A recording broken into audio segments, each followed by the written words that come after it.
RS. Agarwal का 4 question example के हम देख चुके थे। 5वां क्वेश्चन है आपका, साधारण ब्याज की किसी दर से कोई धन 8 वर्ष में दुगना हो जाता है। तो हम इसका आंसर यहाँ पे कर दे रहे, ध्यान से देखिएगा। 8 वर्ष में दुगना हो जाता है। तो मान लीजिए कि पहले ये पहला साल है, ये फर्स्ट ईयर है, पहला साल है आपका, पहला वर्ष, और ये 8वां वर्ष है। पहले था 1, अब कितना हो चुका है? दुगना हो गया। दुगना हो जाता है ना, बोल रहा है दुगना हो जाता है 8 वर्ष में। इसकी दर निकालनी है हमको, क्वेश्चन बोला इसकी दर निकालिए। हमको दर पता है, ऊपर दर में हमको चाहिए क्या होता है, 1 साल की ब्याज ऊपर और नीचे आपको मूलधन हो जाता है। तो मूलधन आपका यहाँ पे है, ये आपका प्रिंसिपल है, ये 8 साल का अमाउंट है, 8 साल का अमाउंट। ठीक, अब हम क्या करते हैं, ध्यान से देखिएगा। 8 साल के अमाउंट में से ये हम माइनस कर देंगे प्रिंसिपल, तो बचेगी 8 साल की ब्याज। अब ये देखिए क्या है कि इसका यदि आपने 8 साल के अमाउंट में से प्रिंसिपल को माइनस किया, प्रिंसिपल है आपका 1, यदि माइनस किया तो क्या निकलेगा आपका 8 साल की ब्याज, 8 साल का सिंपल इंटरेस्ट। तो 8 साल का सिंपल इंटरेस्ट कितना निकला 1। तो 1 साल का सिंपल इंटरेस्ट देखिए, 8 यहाँ गुणा में नीचे जाएगा, भाग में हो जाएगा, यानी कि 8 साल का 1 साल का सिंपल इंटरेस्ट निकला, 1 वर्ष का सिंपल इंटरेस्ट निकला 1/8। अब रेट परसेंट निकालना आपको, रेट परसेंट बराबर हमको पता है क्या होता है, क्या होता है 1 साल का ब्याज ऊपर रखा हमने, 1 साल के ब्याज कितना है 1/8, और बटे में इसके कर दिए हमने मूलधन। मूलधन कितना है इसका, मूलधन कितना है इसका 1, तो 1 हमने नीचे मल्टीप्लाई कर दिया इसके 100, क्योंकि हमको रेट परसेंट में निकालनी है, तो परसेंटेज में निकालनी, इसलिए हमने 100 को मल्टीप्लाई परसेंटेज का चिन्ह लगाया। इसको लिख सकते हैं हम क्या, 1/8 मल्टीप्लाई में 100 परसेंटेज का चिन्ह, 4 से डिवाइड किया, 4 दूनी 8, और ऊपर आ गया आपको 25, 4 दूनी 8 और 4 पंचे 20, यानी कि रेट परसेंट निकला आपका 25/2%, यानी कि ये निकला आपका 12.5%, या फिर इसी को लिख सकते हैं रेट बराबर 12.5%। ठीक, अब हम देखते हैं इसका 6वां सवाल। 6वां सवाल आपसे बोल रहा है कि कोई व्यापारी है, 2 बैंकों से ऋण लेता है, ऋण है उसका 45,000। ठीक, एक बैंक से 8% वार्षिक दर से ले रहा है, ब्याज से उधार लिया उसने, इसी मतलब ये टोटल धन है ये दोनों बैंकों का, और एक बैंक से ले रहा है 8% दर से ब्याज, और दूसरे बैंक में लग रही इसकी ब्याज कितनी 12%। ये टोटल धन है दोनों बैंकों को मिला के, इसका कुल ब्याज दिया हुआ कितना, टोटल ब्याज 4,440 रुपये। तो बोल रहा है कि 8% दर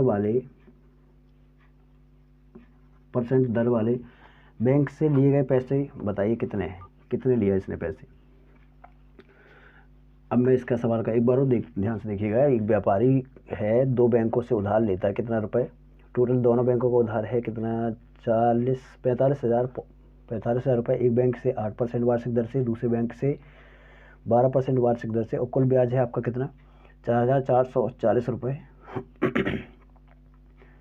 और इसमें हमको निकालना है कि 8% वार्षिक दर से लिए गए पैसों की संख्या कितनी, मतलब कितने पैसे लिए उसने, रुपए हमको रुपए निकालना है, ये रुपए में दिया हुआ है। तो ध्यान से देखना, उसने कितने लिए 45,000 रुपये। 2 बैंक है, पहला बैंक है आपका, ये दूसरा बैंक है। बैंक की बात करें हम, ये पहला बैंक है, ये दूसरा बैंक है। पहले वाले से ले रहा है 8% वार्षिक दर से, और दूसरे वाले से ले रहा है 12% वार्षिक दर से। हम इसको ऐसे लिख सकते हैं 8% और 12% को लिख सकते हैं 8% और प्लस 4% लिख सकते हैं क्या इसको। समझ में आ रही है। अब ध्यान से देखिएगा, इसके बाद हम यहाँ लगा रहे हैं, ध्यान से देखना है। यहाँ से अब क्या करते हैं हम, ध्यान से देखना, ये आपका 45,000 रुपये है, 45,000। देखिए 8% यहाँ से, 8% यहाँ से, यानी कि ओवरऑल 8% निकाल रहे हैं हम, कितना आ रहा है इसका 8%, दोनों से 8% ले रहे हैं। फिर हम बता रहे क्यों निकाले हम 8%, 8% मतलब 8/100, 2 जीरो से 2 जीरो कैंसिल, हमने इसके इससे मल्टीप्लाई किया तो 8 पंचे 40 का शून्य, हासिल कितनी है 4, 8 को 32 और 4 36, यानी कि 3600 रुपया हो गया 8% में ब्याज, ये 8% का ब्याज है, 8% का। समझ में आ रहा है? देखिए दोनों तरफ इसका भी 8%, इसका भी 8%, टोटल 8% कितना निकला आपका 3600 रुपये। अब देखिए जो ये दूसरा भाग है, ये दूसरे भाग का, दूसरे वाले भाग का है, ये दूसरे वाले भाग का 8% भी इसमें शामिल है, और ये पहले भाग का 8% है, यानी कि पहले भाग का 8% और दूसरे भाग का 8%, टोटल मिला के कितना निकला आपका 3600 रुपये। और टोटल ब्याज कितनी है उसकी कुल ब्याज थी, कुल ब्याज है उसकी, कुल ब्याज कितनी है उसकी 4440 रुपये। इसमें से हम 3600 माइनस कर दें, देखना क्या निकलेगा। इसमें से निकलेगा, यदि हम 4436 माइनस करें, सॉरी 3600 माइनस करें 4440 में से, तो 14 में से ये बचा 8 आपका, ये ख़त्म, यानी कि 840 रुपये बचा। यानी कि ध्यान से देखिएगा, जो ये 840 रुपये है, ये 840 क्या है, दूसरे भाग का 4% है, दूसरे भाग का 4% ब्याज है। 840 जो है ये दूसरे भाग का है, यहाँ लगा दे रहे हैं हम, जो 8% है आपका, 8% जो है आपका, सॉरी 4% जो बचा हुआ है, ये दूसरे भाग का 4% है, दूसरे भाग का 4%, 4% कितना है आपका कितना है आपका 840 रुपये। यदि हम इसको ट्रांसफ़र करें इस तरफ, देखिए परसेंट मतलब बटे में 100, इसका मतलब होता है परसेंट, मतलब यदि लिखें इसको तो ये हो जाएगा 4/100, दूसरा भाग का 4/100, और ये हो जाएगा 840। इस तरफ रिवर्स करते हैं इसको, तो हो जाएगा 840 बटे में हो जाएगा आपके 4, मल्टीप्लाई में क्या हो जाएगा आपका 100, 4 से डिवाइड करें यदि हम इसको, 4 दूनी 8 और 4 एकम 4, 0, यानी कि कितना निकला आपका दूसरा भाग जो निकला वो निकला आपका 21,000 रुपये। एक बैंक से लिया उसने 21,000, यानी कि दूसरा वाला बैंक है। दूसरा वाला बैंक कौन सा है, जो 12% वार्षिक दर से लिया था, जहाँ से ब्याज हमको 12% वाला नहीं 8% वाला निकालना है। तो हम क्या करें, ध्यान से देखिएगा, जो अपने टोटल रुपये कितने थे 45,000 रुपये, 45,000 रुपये, इसमें से माइनस कर दें हम 21,000 रुपये यदि हम माइनस कर दें तो क्या निकलेगा आपका 0,0,0,4,2, यानी कि 24,000। ये पहले वाले बैंक से निकल लिया उसने इतना ब्याज। सवाल 8वां है, कोई धन किसी निश्चित दर पर 2 वर्ष के लिए साधारण ब्याज पर दिया गया, यदि साधारण ब्याज की दर 3% अधिक होती तो 108 रुपये ब्याज अधिक मिलता, मूलधन ज्ञात कीजिए। मतलब कि वो सवाल आपसे बोल रहे हैं, यदि हमने कोई धन किसी से उधार लिया, उधार लेने के बाद 2 वर्ष के लिए यदि उसकी ब्याज की जो दर है यदि 3% बढ़ा दी जाती ना, तो 108 रुपये अधिक मिलता। हमको इसका प्रिंसिपल निकालना है, मूलधन निकालना है, तो ठीक।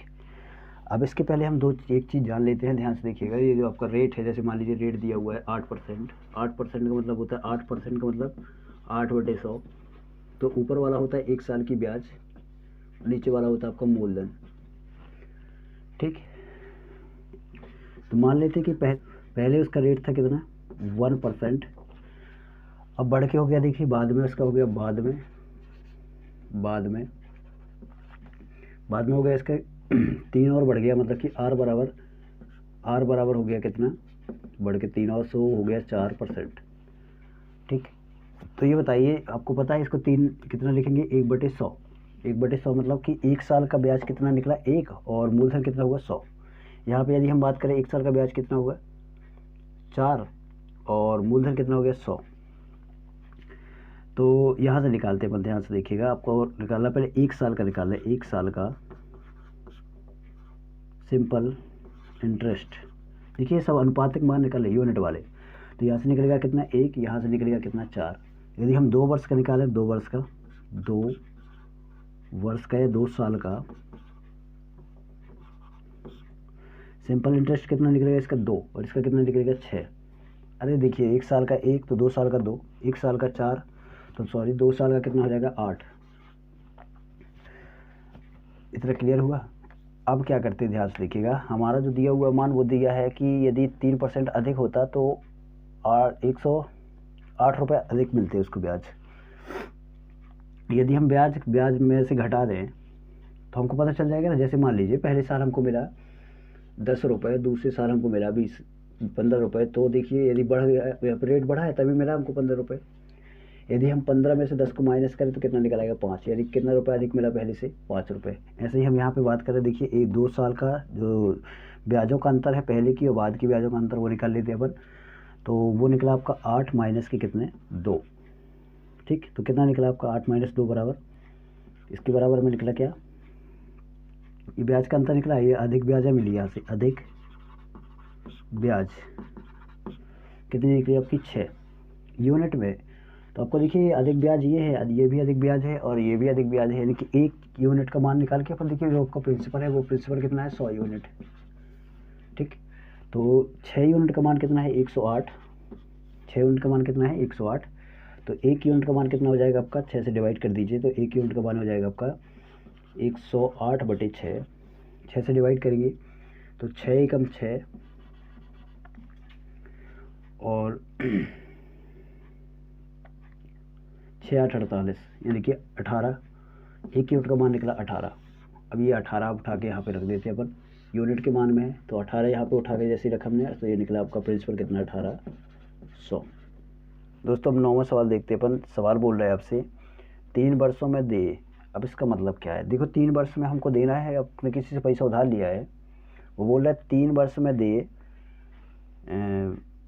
1092 बराबर वार्षिक किस्तों में चुकाना है। यदि साधारण ब्याज की दर 12% वार्षिक हो तो प्रत्येक किस्त का मान ज्ञात कीजिए, यानी कि उसको 3 किस्तों में इसको चुकाना है। देखिए आपको पता है ना, जैसे यहाँ पे 12% दिया, वो 12% मतलब क्या होता है, देखिए ये आपका पहला यहाँ से शुरू हो रहा है, 1 साल यहाँ हो गया, ये दूसरा साल, ये तीसरा साल, यहाँ से पैसा दिया 1 साल हो गया, यहाँ से यहाँ तक का कितना हो गया 1 साल का एंड हो गया, यहाँ पे यहाँ से यहाँ तक जाने में 2 साल हो गए, यहाँ से यहाँ तक जाने में 3 साल हो गए, ठीक। बराबर किस्तों में चुकाना है इसको। देखो चुकाता कैसे, पहले इसका मीनिंग जानते हैं, ध्यान से देखिएगा।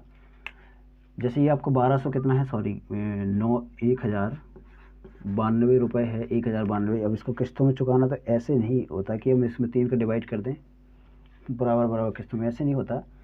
देखिए यदि मान लो हमने 3 से डिवाइड, मान लीजिए यहाँ पे आपका 90 रुपये है, 90 रुपये को 3 माह में चुकाना है, ध्यान से देखिएगा। तो 3 से डिवाइड करने के बाद कितना आ गया आपका 3 3 यानी कि 30 रुपये हमको हर माह चुकाना पड़ेगा। तो फिर हमारी किस्त देने का मतलब क्या है, हम डायरेक्ट ना दें, डायरेक्ट देना। तो किस्त देने का मतलब ये है कि हमारा ब्याज भी कम लगे, जो इतना देना पड़ रहा है हमको वो ब्याज भी हमारा कम लगे। देखिए इसमें आपका मूलधन भी छिपा हुआ है ना, इसमें ये टोटल है आपका ब्याज सहित मूलधन भी इसमें शामिल है। तो गौर से देखिएगा, पहले साल उसको देना पड़ा कितना 100 यूनिट में मान रहे हैं, ध्यान से देखिएगा। पहले साल उसको देना पड़ा कितना 100, पहली किस्त है उसकी 100 की, और दूसरी भी किस्त कितनी है 100 की। देखिए जब वो 100 की किस्त दे दिया उसने, 1 साल यहाँ से ख़त्म हो चुका है, मतलब कि देखिए 3 साल का यहाँ पे, अभी 2 साल का यहाँ से ब्याज लगेगा यहाँ तक, ध्यान से देखना, यहाँ से यहाँ तक का 2 साल का भी ब्याज लगेगा। आ रहा है यहाँ पे समझ में, ध्यान से देखिएगा। मैं ये बोल रहा हूँ कि आपका जैसे ही आपने 1 साल ख़त्म हुआ तो आपने जाके यहाँ पे किस्त दिया, तो यहाँ पे देखिएगा कितने साल की ब्याज लग गई यहाँ पे हमको 2 साल की, 2 साल की ना। देखो यहाँ से यहाँ तक 1 साल, यहाँ से यहाँ तक 1 साल, 2 साल की। तो यदि हम निकालें 100 का 12%, 100 का 12% यदि हम निकालें तो कितना रुपये आएगा 12, यानी कि देखिए यहाँ पे आपका 2 साल में, यहाँ पे 2 साल में लग गई कितने रुपए, सॉरी 1 साल में लगा यहाँ पे 12, 1 साल में देखिए 12, 1 साल में यहाँ पे निकला कितना 12, 1 साल में 100 का 12, तो 2 साल में कितना हो गया 24, ठीक। अब अगले साल गए, जैसे ये चुकाया ये वाला, तो 1 साल का ब्याज लगेगा अब, 1 साल का, तो 1 साल में कितना दे दिया उसने, ले लिया ब्याज 12 रुपये, और तीसरे जाके तीसरे साल उसने पूरा का पूरा ये किस्त 100 की चुका के ख़त्म कर दिया। अब यहाँ पे नहीं लगेगा कि कुछ भी ब्याज नहीं लगेगा, क्योंकि उसने चुकता कर दिए रुपए, यूनिट वाले मान हैं। तो देखिए कुल टोटल रुपए कितना हुआ है, टोटल रुपए ध्यान से देखिएगा, टोटल रुपए हुए कितने, तो टोटल रुपए हुए आपके 300, 100, 100, 100, 300, 324, ये 300 और इसमें जोड़ेंगे, यानी कि 336 रुपये, 336 रुपये, 336 रुपये, ये यूनिट वाला मान है। 336 बराबर है, देखिए टोटल सहित है, मूलधन सहित, ये टोटल रुपए है, ये भी टोटल रुपए है, टोटल रुपए के बराबर हो गया, यानी कि 1092। अब इसको डिवाइड कर लीजिए आप, यानी कि आपका 1 यूनिट का मान निकला, ध्यान से देखिएगा, 1 यूनिट का मान निकला डायरेक्ट आपका देखिए आप 1 यूनिट का मान निकलेगा यहाँ से 1092 में, 1092 में आप 336 का भाग देंगे तो आपका कितना आएगा, आपका 13/4। तो 1 यूनिट का मान निकल चुका है। आपको प्रत्येक किस्त का मान बताना, बराबर बराबर किस्त थी, यहाँ हमने रख दिया 1 यूनिट का मान। तो गौर से देखिएगा ये 3/4 है, यहाँ पे 13/4 सॉरी। तो ये हो जाएगा आपका कितना, इसमें रख देंगे 13/4। तो 4 से इसमें मल्टीप्लाई किया, सॉरी 4 से डिवाइड किया इसको, तो ऊपर आ गया आपका 25, और 25 का इससे मल्टीप्लाई किया तो कितनों के 25 थे, 75, और 25 एकम 25 और 7 32। पहली किस्त भी दे रहा है कितने की, 325 की, और दूसरी किस्त भी दे रहा है 325 की, और तीसरी किस्त भी दे रहा है 325 की। ठीक, थैंक यू।